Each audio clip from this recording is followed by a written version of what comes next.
Shalom, selamat malam jemaat terkasih. Kita bertemu lagi di dalam ibadah tengah minggu pada hari Rabu 10 Maret 2021. Kita akan dilayani pada malam hari ini oleh Bapak Penatua Hakim Kupeilang yang akan menyampaikan firman Tuhan. Kita akan memulai ibadah kita. Meskipun kita akan ibadah secara online, tetapi saya yakin dan percaya bahwa kita semua akan bersukacita di dalam ibadah ini. Mari kita mulai ibadah ini, tapi sebelumnya kita akan saat teduh sejenak.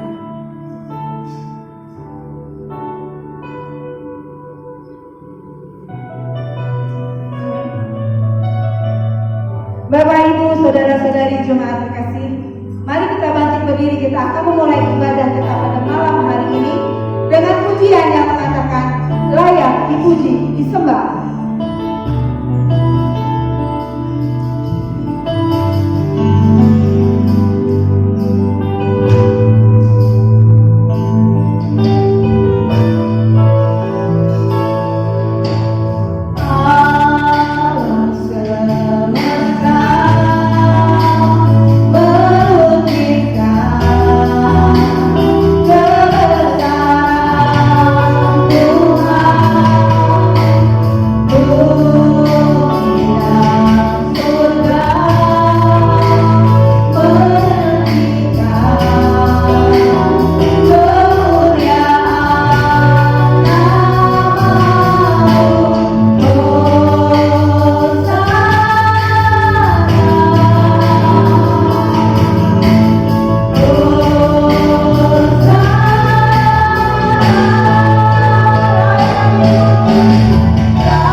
Ya Aba, ya Bapa, ini kami ya Tuhan, anak-anak-Mu, ada di dalam ibadah ini pada malam hari ini ya Tuhan. Biarlah Tuhan yang memberkati jalani ibadah ini seturut dengan kehendak awal, pertengahan, hingga akhirnya. Biarlah boleh jadi sesuai dengan kehendak Tuhan. Berkati Bapak Penatua Akin Kupeilang ya Tuhan, yang akan membawakan firman-Mu ya Bapak. Biarlah firman-Mu ini ya Tuhan memperbaharui hidup kami hari lepas hari. Terima kasih Tuhan Yesus. Kami buka ibadah pada malam hari ini dalam nama-Mu yang kudus, nama Yesus Kristus, Tuhan yang kami sembah. Terima kasih Tuhan Yesus. Haleluya. Amin. Jemaat terkasih, disilakan persilakan duduk. Kita akan masuk di dalam firman Tuhan yang akan disampaikan oleh Bapak Penatua Akin Kupeilang. Untuk itu mari kita bawakan satu pujian Tupi Kebesaran Tuhan.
Karena Tuhan tanpa henti-hentinya menyertai kami, mengampuni kami, melimpahkan berkat-berkat-Mu dalam kehidupan kami. Terima kasih untuk kesempatan beribadah secara online. Kami mohon berkat-Mu atas kehidupan kami. Kami akan dengarkan firman Tuhan saat ini. Bapa, sentuh hati kami dengan cara yang berbeda. Berbicara kepada kami ya Tuhan. Roh Kudus tolong kami. Ampuni kami, layakan kami untuk mendapat urapan firman-Mu. Biar nama-Mu dimuliakan di dalam dan melalui firman, pemberitaan firman Tuhan ini. Dalam nama Tuhan Yesus Kristus kami berdoa. Amin. Shalom. Puji Tuhan. Kita sama-sama mendengarkan firman Tuhan pada malam hari ini yang akan diambil dari Mazmur pasal 95 ayat 1 sampai ayat yang ke-11. Saya bacakan bagi kita. Mazmur 95 ayat 1 sampai 11. Marilah kita bersorak-sorai untuk Tuhan, bersorak-sorai bagi gunung batu keselamatan kita. Biarlah kita menghadap wajahnya dengan nyanyian syukur, bersorak-sorak baginya dengan nyanyian mazmur. Sebab Tuhan adalah Allah yang besar dan Raja yang besar mengatasi segala Allah. Bagian-bagian bumi yang paling dalam ada di tangannya. Puncak gunung-gunung pun kepunyaannya. Kepunyaannya laut, dialah yang menjadikannya, dan darat tangannya lah yang membentuknya. Masuklah, marilah kita sujud menyembah, berlutut di hadapan Tuhan yang menjadikan kita. Sebab dialah Allah kita, dan kitalah umat gembalaannya, dan kawanan domba tuntunan tangannya. Pada hari ini sekiranya kamu mendengar suaranya, janganlah keraskan hatimu seperti di Meriba, seperti pada hari di masa di padang gurun. Pada waktu nenek moyangmu mencobai aku, menguji aku, padahal mereka melihat perbuatanku. 40 tahun aku jemu kepada angkatan itu. Maka kataku, mereka suatu bangsa yang sesat hati, dan mereka itu tidak mengenal jalanku. Sebab itu aku bersumpah dalam murkaku, mereka takkan masuk ke tempat perhentianku. Demikian pembacaan firman Tuhan. Tema firman Tuhan pada malam hari ini, renungan pada malam hari ini, saya beri tema bagaimana menghormati Tuhan.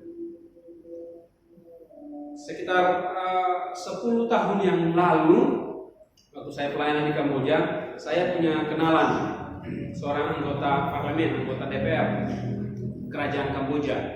Dia seorang Kristen sehingga dia bikin perkumpulan gereja-gereja organisasi Kristen yang cabangnya ada di seluruh negara itu. Jadi saya waktu itu bekerja di sebuah lembaga pelayanan asing, mendaftarlah ke dia.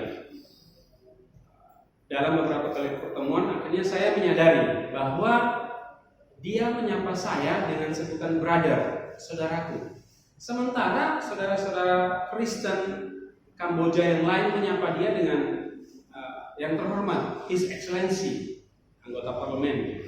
Jadi bahasa Kamboja lu. Jadi selalu menyebut embel-embel sebelum namanya.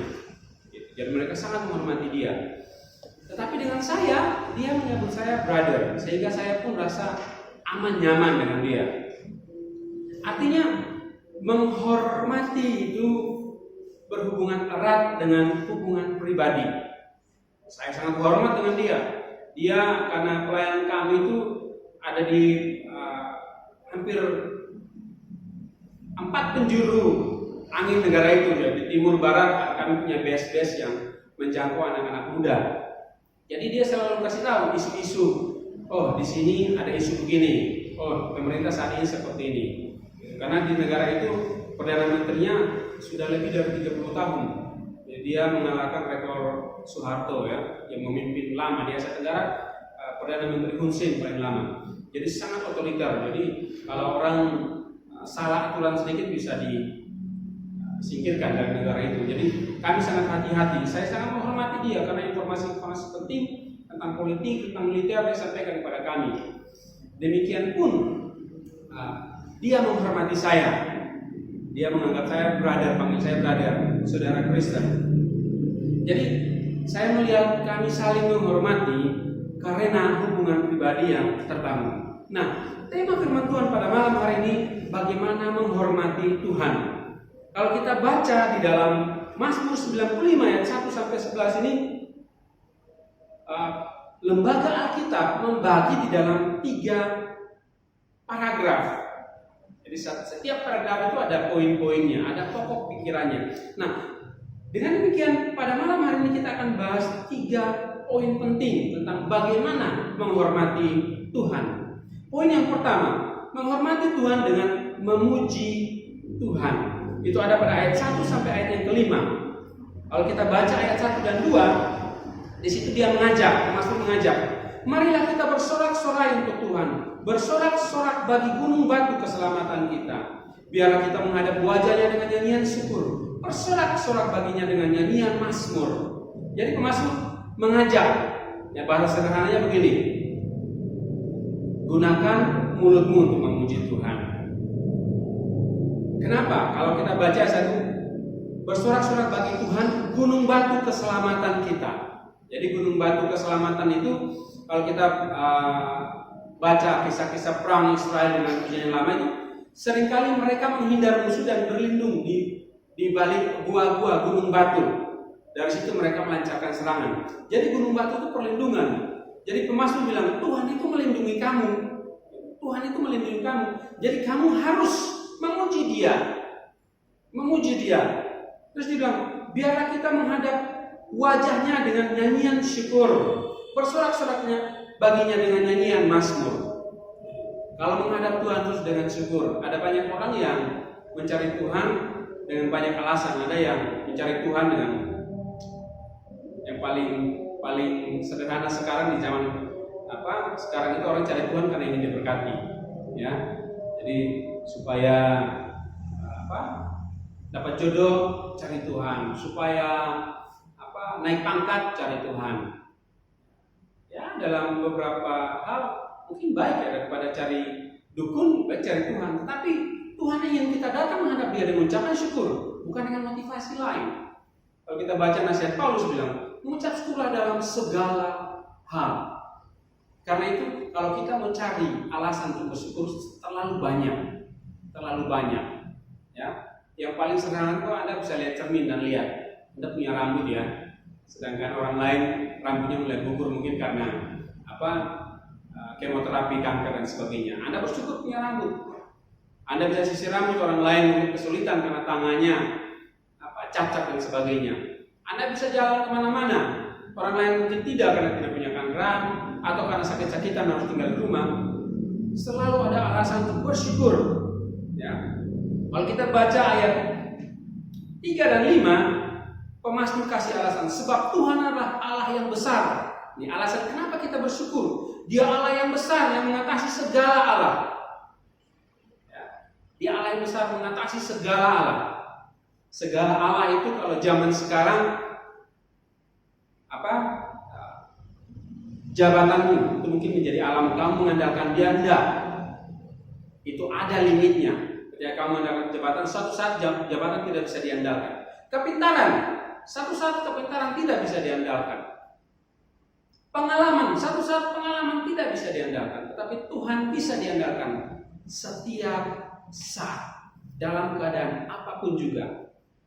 Bagian-bagian bumi yang paling dalam ada di tangannya. Puncak gunung-gunung pun kepunyaannya. Sekitar tahun 2006 ke 2006, saya berkantor di Karawaci, di apartemen Amartapura. Kami di kantor di lantai 3, lantai 19 itu bosnya. Jadi tiba-tiba gempa. Wah, gempa itu apartemen itu gini. Semua orang keluar. Ramai bahasa Korea, di situ banyak orang Korea. Semua lari keluar. Lalu gimana nih? Saya telepon bos saya. Bu, ini gempa kita harus keluar atau gimana? Terus jawabnya masih saya ingat sampai sekarang, kerja aja kan terus. Ngapain takut? Terus baca ayat ini, ya benar ya. Bagian-bagian bumi ada dalam tangan Tuhan, termasuk gempa. Jadi akhirnya kami bekerja terus. Jadi waktu itu kalau hancur ya saya udah ketemu Tuhan Yesus.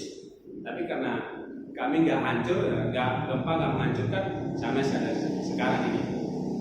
Jadi Tuhan mengendalikan hidup, mengendalikan alam semesta ini. Kepunyaannya laut, Dialah yang menjadikannya, dan darat tangannya lah yang membentuknya. Jadi lautan pun, kalau orang Indonesia Timur dulu pulang pergi Jawa ke Indonesia Timur tuh naik naik kapal laut. Ya, kalau pas saya ingat kalau lewat selat Bali itu di situ dibilang disinilah bersemayam para dewa. Wah, itu ombaknya tuh 2-3 meter, ngeri. Tapi Tuhan yang menguasai laut. Itu alasannya kita bersorak-sorak memuji Dia. Poin yang kedua ada di paragraf yang kedua di ayat 6 sampai ayat 7. Situ bilang dengan hidup beribadah kepadanya. Nah, bagaimana cara kita menghormati Tuhan? Yang pertama bersorak-sorak memuji Dia. Yang kedua dengan beribadah kepadanya. Ayat 6 di situ pemasuk ajak, masuklah, marilah kita sujud menyembah, berlutut di hadapan Tuhan yang menjadikan kita. Berlutut menyembah. Kalau di ayat yang ke-7 dia kasih alasan, sebab Dialah Allah kita dan kitalah umat gembalaannya dan kawanan domba tuntunan tangannya. Dengan hidup beribadah kepadanya. Jadi kalau kita ngomong ibadah, sekarang pengertian sederhana yang semua orang Kristen mengerti ibadah itu datang gereja. Datang ke gereja. Kalau ada ibadah ITM online ini ikut ibadah jam sekian ya, ikut ibadah. Jadi pengertian kita masih mentok di seremonial. Ya, seringkali kita berdebat atau mempersoalkan masalah lagu mana ibadah yang tepat itu, lagu mana yang lagu pembuka, lagu penutupnya, atau ada doa pembuka, ada tabisan salam, mana yang duluan. Liturgi gereja ini beda sama gereja itu. Kita mengerti ibadah hanya sampai di situ. Padahal Paulus itu jelas-jelas mengatakan di dalam Roma 12 ayat 1. Ibadah yang sejati itu mempersembahkan tubuh. Kalau Paulus bilang dalam Galatia 2 ayat 20 tadi di khotbah disinggung tadi siang, itu dibilang, namun aku hidup tak bukan lagi aku sendiri, tetapi Yesus yang hidup di dalam aku. Jadi ibadah itu bukan seremonial. Tuhan meminta hati.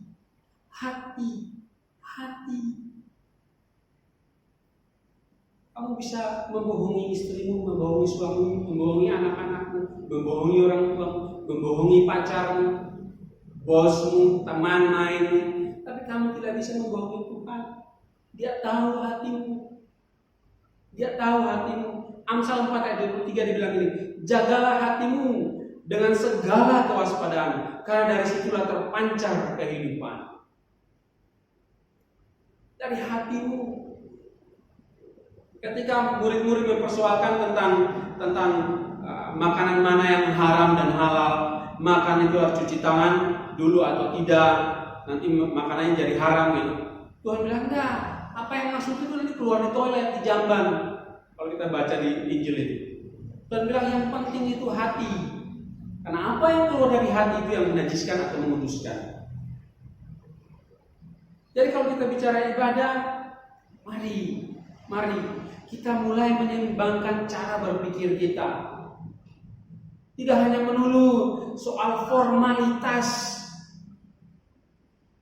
Saya kalau pulang ke Kupang itu saya selalu ngajak teman-teman. Jadi pas mau ke gereja saya langsung lewati tempat-tempat nongkrong teman-teman,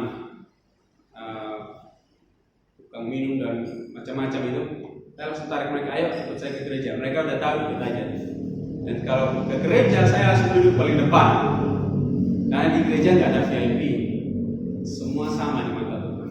Saya ajak duduk depan, mereka keringat dingin sampai habis ibadah. Habis itu kalau lihat Aki mau ke gereja pada kabur, nanti ajak duduk di depan soalnya. Pernah saya punya teman tukang tato, itu kulitnya bersih, itu badannya penuh tato. Suatu saat ada persekutuan doa pemuda, saya ajak dia pas saya pulang Kupang, ajak dia ikut persekutuan pemuda. Begitu duduk, lagu pertama semua yang ikut persekutuan doa itu pada nangis. Terus pas bagian kesaksian, satu persatu mulai bicara, ternyata Tuhan juga mengasihi orang berdosa. Nah loh, memang dari dulu Tuhan mengasihi orang berdosa, tapi mereka tidak pernah menjangkau. Mereka pikir ibadah itu ya gini di dalam gedung. Wah, ibadah itu yang menjangkau orang, menjadi kesaksian baik bagi orang lain. Jadi orang, ternyata sih namanya Bram, ternyata Bram bisa masuk gereja juga, bisa ikut ibadah. Ya karena kalian nggak pernah ajak. Orang berpikir sempit, ibadah itu seremonial belaka. Ibadah itu hidup. Ibadah itu tentang hidup. Bahkan lebih ekstrim lagi Paulus mengajarkan bahwa kalau kamu makan, tidak berdoa, tidak dalam iman, itu dosa. Segala sesuatu yang kita lakukan di luar iman, itu dosa.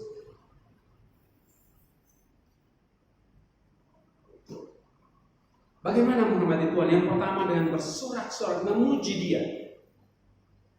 Memuji Dia.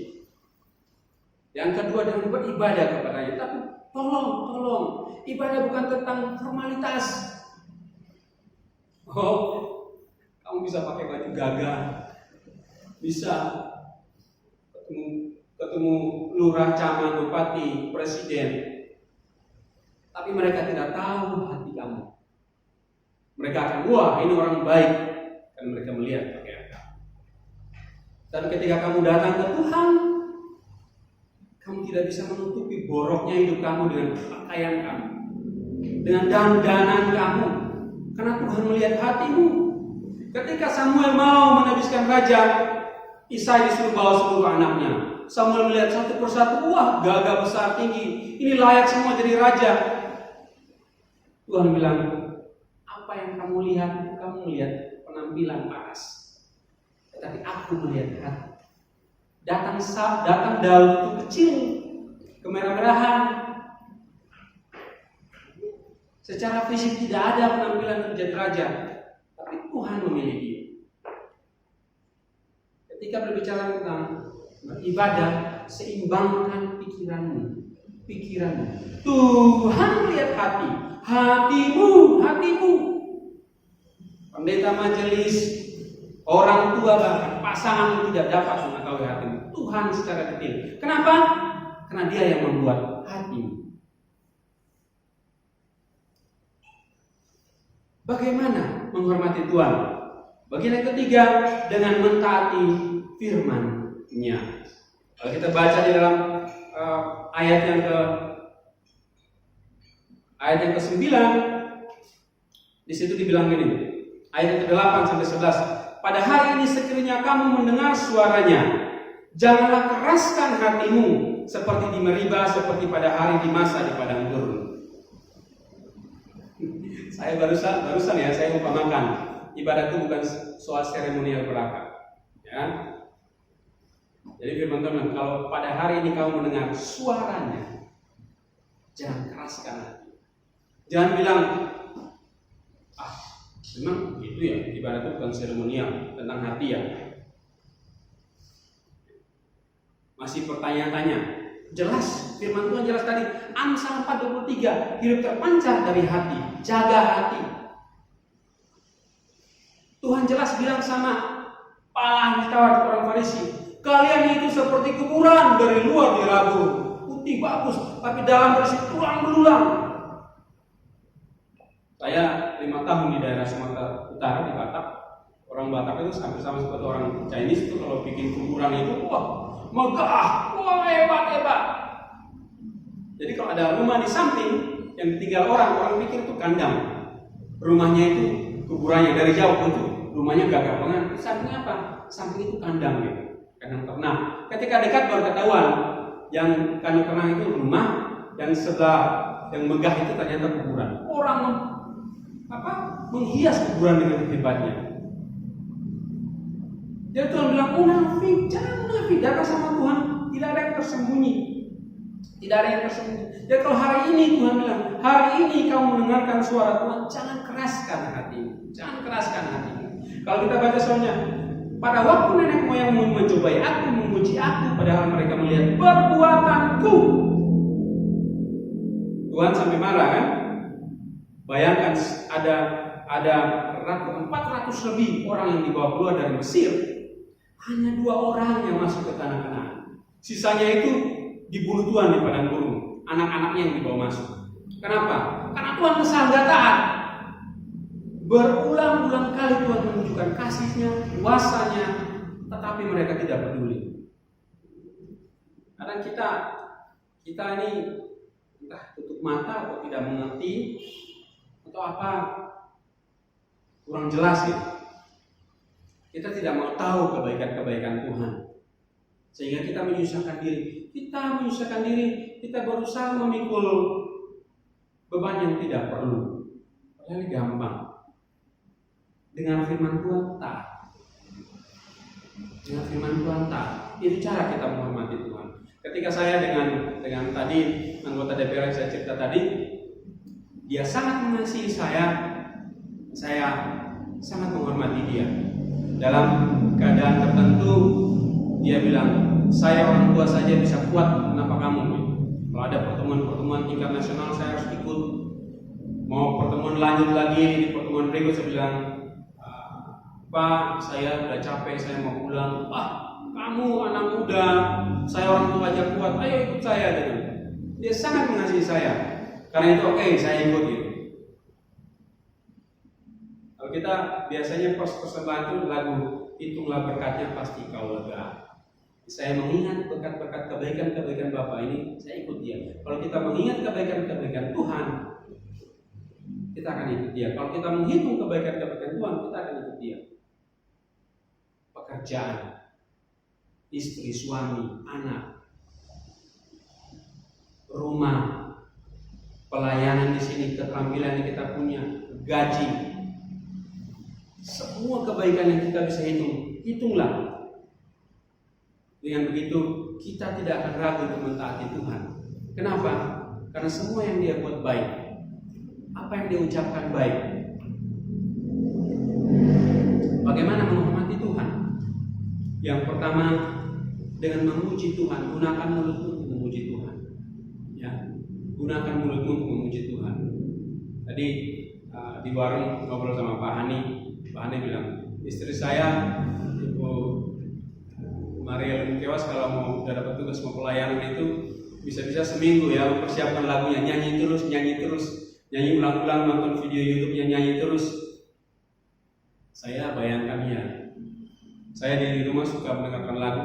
Kalau dengar lagu-lagu Tulus, EBTAD, kelamaan juga pikiran bisa kacau juga. Jadi harus dengar lagu rohani, true worshiper. Jadi kalau nyanyi saya lompat-lompat sendiri di kamar, di rumah. Tadi lagu penutup ibadah, nyanyi sini saya di belakang lompat-lompat girang-girang gitu.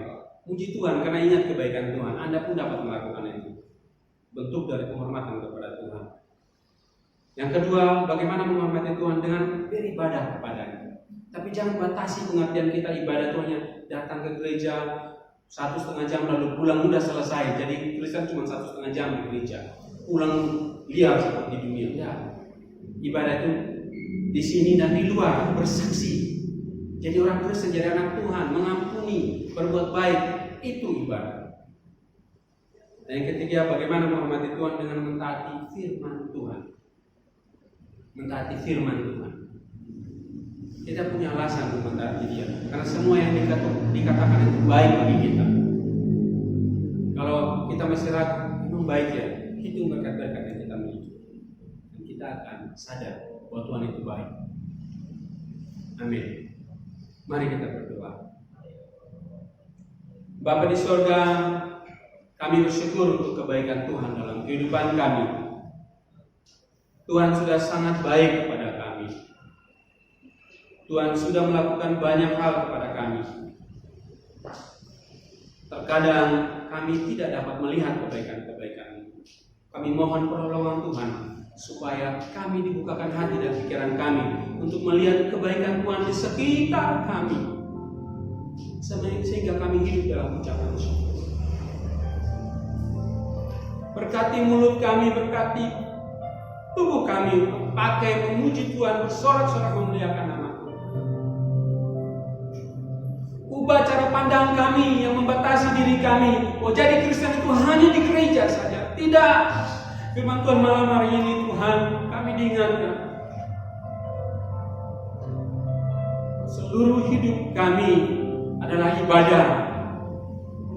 Tuhan tolong kami, Pak, supaya kami jangan menjadi anak-anak Tuhan yang sempit kerdil, tapi anak-anak Tuhan yang otot-otot imannya kuat dan gagah. Di luar sana kami menunjukkan kesaksian hidup kami kepada dunia. Kami hidup berbeda. Dengan demikian, ketika dunia melihat kami, mereka menghormati Tuhan yang kami layani, Tuhan yang kami sembah, ya Bapa. Tolong kami. Sampai kamu selesai bicara, biar Roh Kudus yang terus berkati, berbicara, merubah hidup kami, cara berpikir kami, tingkah laku tutur kata kami, sehingga sejalan firman. Terima kasih. Malam hari ini kami juga datang. Kami berdoa untuk pelayanan di GKI ini. Kami berdoa sinode Tuhan memberikan hikmat para pimpinan sinode supaya dalam mengelola pelayanan secara nasional mereka diberikan hikmat dalam membuat keputusan-keputusan dapat bermanfaat bagi pelayanan GKI Indonesia. Untuk Maranatha kami sedang memulai pelayanan periode baru untuk memberkati rapat-rapat yang diselenggarakan. Berikan hikmat kepada kami untuk membicarakan dan membuat keputusan bagi pelayanan sehingga semuanya dapat seturut dengan pimpinan. Terima kasih Tuhan. Kami bersyukur anak-anak Tuhan sudah bersedia melayani dalam pengurusan komisi-komisi. Tuhan berkati hati mereka supaya mereka melayani dengan penuh sukacita, setia sampai akhir. Tuhan, kami berdoa kami secara umum baik pelayan jemaat Tuhan GKI Maranatha ini. Tuhan menolong kami dalam melalui masa pandemi ini agar kami jauh dari COVID-19. Berikan hikmat kepada kami untuk menjalankan protokol kesehatan. Tuhan berkati jemaat yang membutuhkan pekerjaan, Tuhan sediakan. Jemaat yang kekurangan, Tuhan cukupkan. Berikan hikmat kepada gereja sehingga dapat membantu sesuai dengan kemampuan. Kami bersyukur untuk tempat ibadah ini, tanah dan gedung gereja ini. Tuhan berkati keluarga Tumpodu dan berlipat-lipat ganda sehingga mereka menyadari bahwa apa yang mereka lakukan di GKI Maranatha diperhatikan Tuhan. Berkati anak-anak cucu-cucu dari Opung Tumpodu. Terima kasih ya Tuhan, terima kasih. Kami berdoa saat ini juga buat bangsa negara, buat pemerintah, buat Joko Widodo, sebagai presiden dan seluruh jajaran kabinet. Tuhan memberkati agar semua bekerja bahu-membahu satu visi, satu hati, membawa negara ini melewati masa pandemi, dan ekonomi tetap kuat, pembangunan tetap berlangsung, dan nama Tuhan dipermuliakan. Berkati semua anak-anak Tuhan dari gereja di Asia Kristen agar juga bahu-membahu tetap melayani Tuhan dengan baik, memuliakan nama Tuhan di Indonesia ini. Terima kasih Bapak di surga. Kami berdoa buat para lansia, Tuhan memberkati, tetap sehat, kuat, lansia secara khusus yang sudah mulai datang beribadah di jemaat di gereja hari Minggu. Tuhan memberkati, berikan kesehatan kekuatan. Buat jemaat yang sakit, Tuhan berkati, menghibur, memulihkan. Berdoa buat Bunda Sri Rezeki, Tuhan berkati proses penyembuhan, berkati keluarga yang membawa merawat, Tuhan memberkati.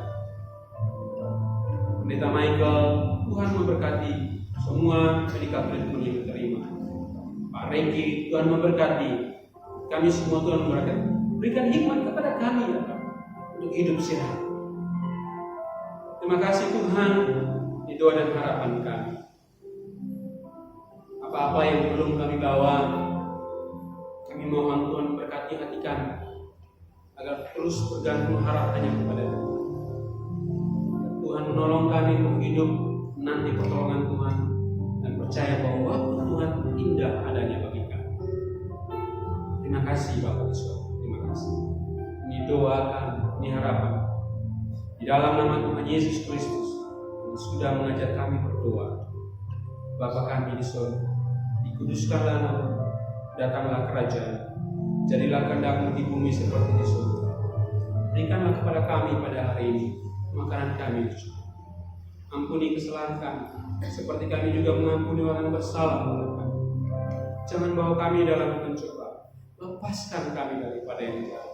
Karena Engkau yang punya kerajaan, kuasa dan kemuliaan sampai selama-lamanya.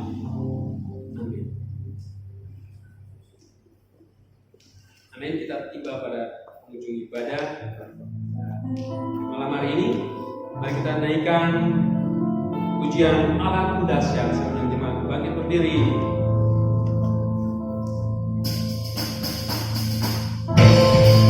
Allah kita dahsyat, kita punya alasan untuk memuji Dia. Punya alasan untuk menyampaikan hormat terbaik tertinggi kita kepada-Nya.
Damai sejahtera Allah, damai sejahtera yang melampaui akal dan pikiran manusia,